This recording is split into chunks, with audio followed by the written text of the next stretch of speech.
खुश रहने की सबसे बड़ी कोशिश ये है कि तुम खुद को रोशनी बनाओ, चाहे बाहर कितना भी अंधेरा क्यों ना हो। ये कहानी है एक 12 साल की लड़की की और उस लड़की का नाम था दिया।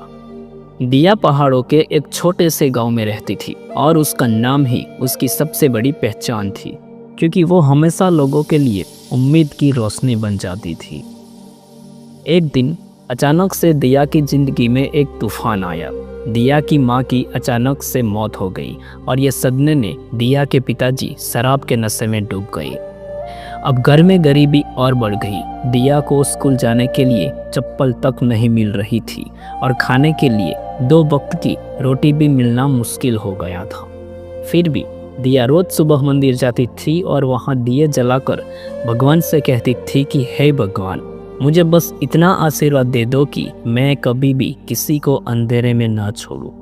अब दिया पर लोग हंसने लगे।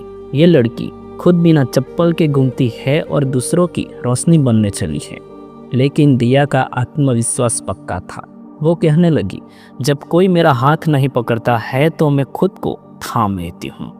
फिर गांव में अचानक से एक तूफान आया। सारे पेड़ गिर गए, बिजली चली गई और लोग डर के मारे घरों में घुस गए और पूरे गांव में अंधेरा छा गया। लेकिन उसी अंधेरे में दिया अपने बाहर मिट्टी का एक छोटा सा दीपक लेके निकली और हर घर में जाकर बोली, डरो मत, मैं हूं ना, ये लो रोशनी, कल सूरज फिर निकलेगा। सारे लोग चौंक गए। ये छोटी सी बच्ची जो खुद मुश्किलों से लड़ रही थी और आज हम सबकी हिम्मत बन रही है। फिर अगले दिन जब सूरज निकला तो सारे गांव वालों की आंखों में पानी था। गांव वालों ने मिलकर ये फैसला किया कि दिया सिर्फ एक बच्ची नहीं है, ये हमारी प्रेरणा है। हम सब मिलकर इसकी पढ़ाई का इंतजाम करेंगे। और फिर धीरे धीरे दिया ने पढ़ाई शुरू की और उस गांव में पहली बार दिया ने यूपीएससी का एग्ज़ाम क्लियर किया और बहुत ही बड़ी ऑफिसर बनी। लेकिन दिया की पहचान आज भी वही थी, लोगों के लिए रोशनी बनना।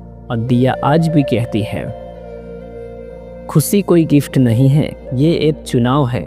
या तो आप रोते रहो पूरी जिंदगी भर या मुस्कुराकर दुनिया बदल दो। तूफान बाहर है लेकिन रोशनी तुम्हारे अंदर है, बस उसे जलाने की जरूरत है।